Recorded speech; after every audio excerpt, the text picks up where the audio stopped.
Welcome to Financial Insider Weekly. I'm your host, Michael Gray, CPA.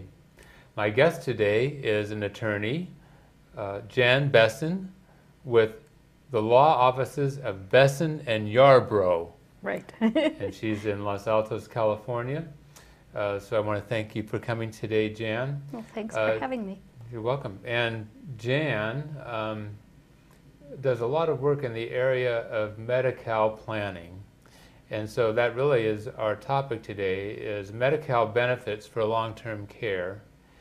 And related to this, I just want to state there are some people from outside of California who may see this recording. And so we are discussing qualifying for MediCal benefits in California.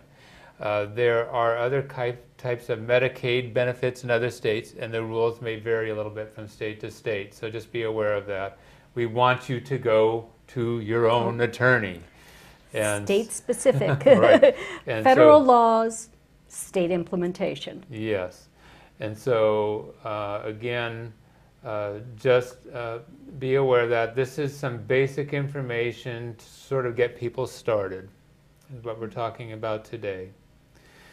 And our framing question is, what if your spouse needs long-term care and you either haven't provided for it with long-term care insurance or the benefits are running out for your insurance? How can you protect your family's assets? So with that, I'll start with our first question, and that is, what are MediCal benefits and why are they important for providing for long-term care? Well, as you said, Michael, the only way to really pay for long-term care in this environment is privately, so you have to have saved up sufficient funds, or if you were able to get long-term care insurance young enough so that you qualified and it was still affordable, that's the second option. If you don't have either the resources to pay or the benefits or remaining benefits, then there really is only one way to subsidize long-term care, and other than in the home with the family, and that is by Medicaid, which is a federal program, or MediCal, which is a state program, benefits.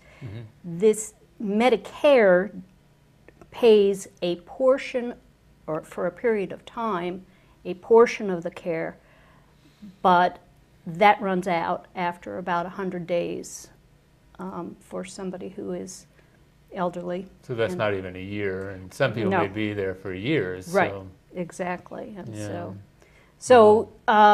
and these programs only pay for skilled nursing care, so it doesn't cover long-term assisted living. Yes, yes. So we're only talking about in acute care, not acute care, in skilled nursing care, because acute care is covered by Medicare. Okay, so we're saying that if you are going from MediCal again, that will pay for like skilled nursing, but not for like assisted living. Exactly. Right. Exactly. Okay. Now, I understand that you have to be destitute to qualify for MediCal benefits. Is that true? Well, destitute is a variable word, Okay. and it is really based on the context.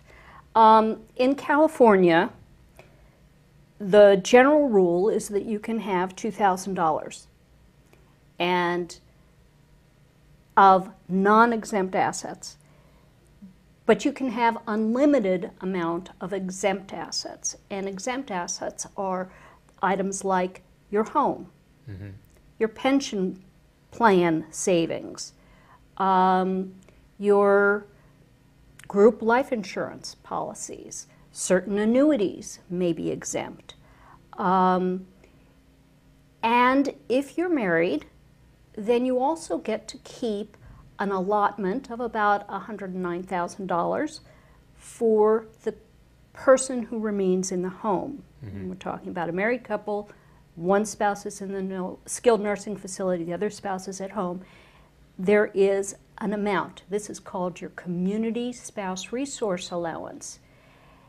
While those are the hard and fast rules, it's all very flexible because you can increase the community spouse resource allowance based on need, based on what your income is. So destitute is a expandable term. And if, like a lot of people, their primary assets are their home and their retirement funds, they may be sufficient to carry them into retirement, but those assets do not count if you're in long-term care in a skilled nursing facility. So you can qualify with a full pension. Okay. Now, when we say pension, what about an IRA? An IRA is a work-related qualified plan that is an exempt asset. Okay. So if that's good news for a lot of people. Yes, IRAs. Some are joint and survivor annuities. Anything that's work-related and deferred earnings are exempt. Okay, good. Now, so we talked about, can you keep your home and still qualify? Absolutely. That is especially when there's a spouse at the home, in the home. There is, for single people, there will be implementing an equity limit in the home, but the equity is based on the tax assessed value less any encumbrances. So if somebody has a home that's $800,000, valued at $800,000, that may be over the amount that will be allowed, and this is upcoming, this hasn't happened yet. Oh, okay. But this is under the new proposed regulations, which will be coming out. They haven't come out yet. If the spouse is in the home, it can be of any value. If the home is encumbered, say, by a $250,000 debt, and the assessed value is $600,000, that means the value is now, for MediCal purposes, $350,000. Oh, okay. So you really have, fair market value is not the same. Okay, yeah, so you're dealing with different things, but Right. well, one thing, of course, is that for people who've lived in their home for a long time, the assessed value is going to be a lot less than the fair market value. Exactly, and that's an important